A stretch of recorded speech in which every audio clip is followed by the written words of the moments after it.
ને મિત્રો મજામાં. મિત્રો આપણે રિઝનિંગની અંદર જે વિવિધતા હોય છે એના માટે કંઈક ને કંઈક નવું તમારા માટે મૂકી રહ્યો છું. જેમાં એક આકૃતિ આપી છે અને એમાં પૂછ્યું છે કે કેટલા ચોરસ છુપાયેલા છે અને બીજો પ્રશ્ન છે કેટલી સીધી રેખાઓ છે. મિત્રો તમને આના પહેલા પણ મેં વાત કરી હતી કે હવે જ્યારે પણ આપણી સામે આવી એક આકૃતિ આવે, જેમ કે આ એક ચોરસ છે અને જ્યારે તમે આમ કરીને આમ કરો 1 2 3 4 બીજા 4 ઉમેરાઈ જાય, એટલે કે આવી જ્યારે આકૃતિ હોય ને ત્યારે 5 ચોરસ છે. તો હવે ગણવા નહીં બેસી, તમે જો પકડી લેશો કે અહીંયા 5 છે, અહીંયા બીજા 5 છે, અહીંયા ત્રીજા 5 છે, એટલે 5 તેરીને 15. પણ તમે કહેશો સર 1 મિનિટ, તો મને ખબર છે તમે માહિર થઈ ગયા છો. આ આપણે જ્યારે અહીંયામાં આટલું જ્યારે ધ્યાનમાં લઈ છીએ તો અહીંયામાં પણ પાછું એ ધ્યાનમાં લીધું છે, તો આ 2 વાર આવી ગયું, તો એક વાર ઓછું કરી નાખશું એટલે 5 તેરી 15 માંથી આ કોઈ એવું જ અહીંયા થાય છે, હે ને? જ્યારે તમે આ કરીને આ લ્યો છો એમાં ગણો છો અને આ લ્યો છો એમાં પણ ગણો છો, એટલે કે 2 આપણે ઓછા કરશું, જવાબ આવશે 13. તો 13 જેનો જવાબ હોય એ બિલકુલ સાચો છે. બીજો પ્રશ્ન છે કેટલી સીધી રેખાઓ. તો સીધી રેખાઓ માટે પણ મેં તમને શોર્ટકટ આપી હતી. જેમ કે મિત્રો તમારી સામે સીધી રેખા માટે ખાલી પહેલા આમ વિચારો કે આવી કેટલી છે, તો જોઈએ ઝડપથી 1 2 3 4 5 પતી ગયું. તો આમ કેટલી છે? ચાલો 1 2 3 4 5 પતી ગયું, જવાબ આવશે 10. તો 10 છે? જી હા, જરૂર છે. તો આ જવાબ. પણ મિત્રો એક નવી વાત શીખા છીએ અને નવી વાત એ છે કે રેખાખંડો કેટલા. આવું લગભગ મેં હમણાં એક્ઝામમાં ઘણા સમયથી મેં જોયું નથી, પણ મિત્રો આપણી કોમ્પિટિટિવ એક્ઝામની અંદર આવું પૂછાય તો લખી દઉં કે મોટાભાગના એમાં ગફલત કરી શકે છે, પણ તમે નહીં કરો કારણ કે તમે આના માહિર થઈ ગયા છો. તો આજના હોમવર્કમાં આ જ આકૃતિની અંદર તમારે શોધી દેવાનું છે રેખાખંડો કેટલા. Is it okay? મિત્રો આપણે ગઈકાલે જોયું હતું, ખાલી એક ઉદાહરણ ખાલી તમને આપી દઉં કે જેમ કે તમે આટલો ટુકડો લ્યો છો તો એમાં રેખાખંડો કેટલા, તો તમે કલ્પના કરો અહીંયા એક ટુકડો મળે છે, આ એક, પછી આ 2 મળે છે અને એક આખો ટુકડો એટલે કે 3 મળે છે, એટલે આટલી રેખામાં 3 મળે છે. આટલું હું તમને કહી દઉં. તો એવું જરા જોજો, તો આમાં તો વધારે જ મળતા હશે, આમાં તો એનાથી વધારે મળતા હશે. તો ચાલો ફાઇન્ડ આઉટ કરો. પ્રશ્ન તમારી સામે છે કે આ જે આકૃતિ છે એમાં કેટલા રેખાખંડો છુપાયેલા છે. અને હા, જો તમે કહેતા હો તો વિકલ્પ આપી દઉં છું, 52 54 58 અને અન્ય.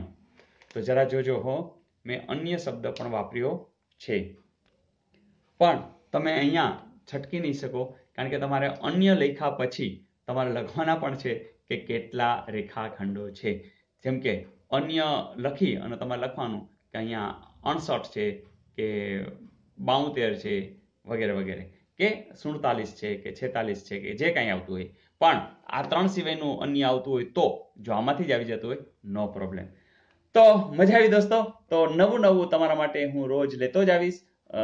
થાળી તમારા માટે તૈયાર જ હોય છે. અને હા, જેને વધુ ઈચ્છા છે, વધુ ભૂખ છે, એ લોકો માટે પ્લેલિસ્ટની અંદર કેટલો બધો મસાલો રેડી રાખ્યો છે. બસ જોયા કરો, આગળ વધ્યા કરો, અને એ પણ ભાત ભાતના જાતના પ્રશ્નો છે. હા, જીકે પણ છે, બંધારણ છે, કાયદાઓ છે, ગણિત છે, રિઝનિંગ છે, ગુજરાતી ગ્રામર છે, સાહિત્યકારો છે, કરંટ ટોપિક્સ છે, ઘણું બધું છે મિત્રો. બસ તમારા માટે જ છે. થાળી તૈયાર છે. તમારી ઈચ્છા હોય જ્યારે ભૂખ લાગે, અમુક લોકો મને ખબર છે રાતે 2 વાગે 4 વાગે 5 વાગે, હું ઘણી વખત મેં જોયું છે ક્યારેક મોડે સુધી વિડીયો બનાવતો હોય ને ત્યારે મેં જોયું છે કે લોકો 2 2:30 3 4 વહેલી ઉઠીને ક્યારેક હું બનાવતો ત્યારે પણ વિદ્યાર્થી મિત્રો આપણા વિડીયો જોતા હોય છે. તો હું ખૂબ આનંદ ફીલ કરું છું કે આજના યુવાનો કોણ કહે છે કામ નથી કરતા, રિયલી કામ કરે છે, દિલ દઈને કામ કરે છે, અને એનો ખૂબ મને આનંદ છે. જી હા, મને નહીં, તમને પણ છે.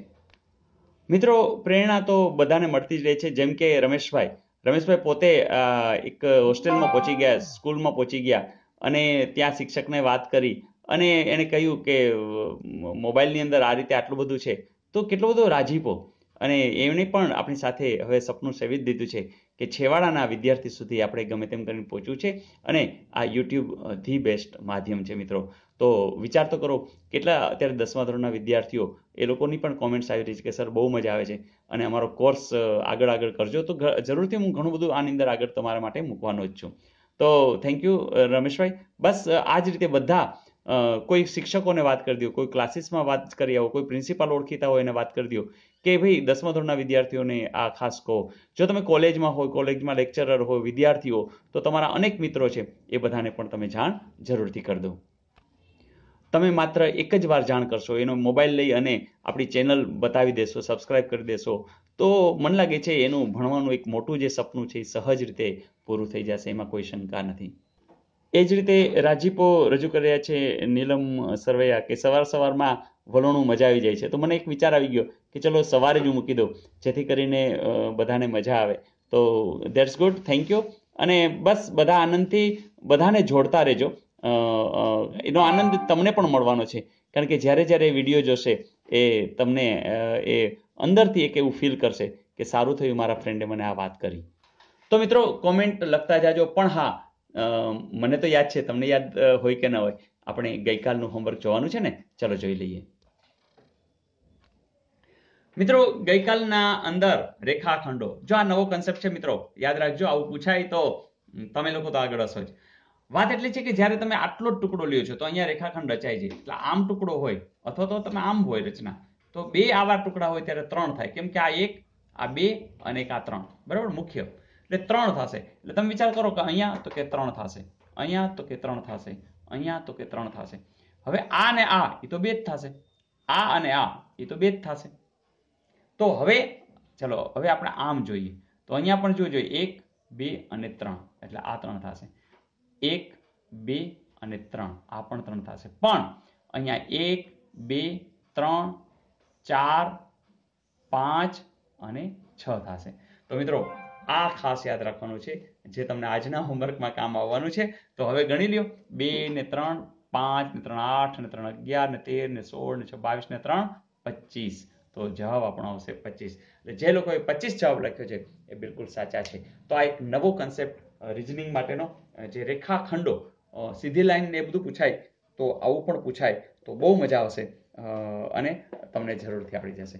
તો બસ મિત્રો, આનંદથી કામ કરતા રહીએ, આગળ વધતા રહીએ, બધાને જોડતા રહીએ. આવજો.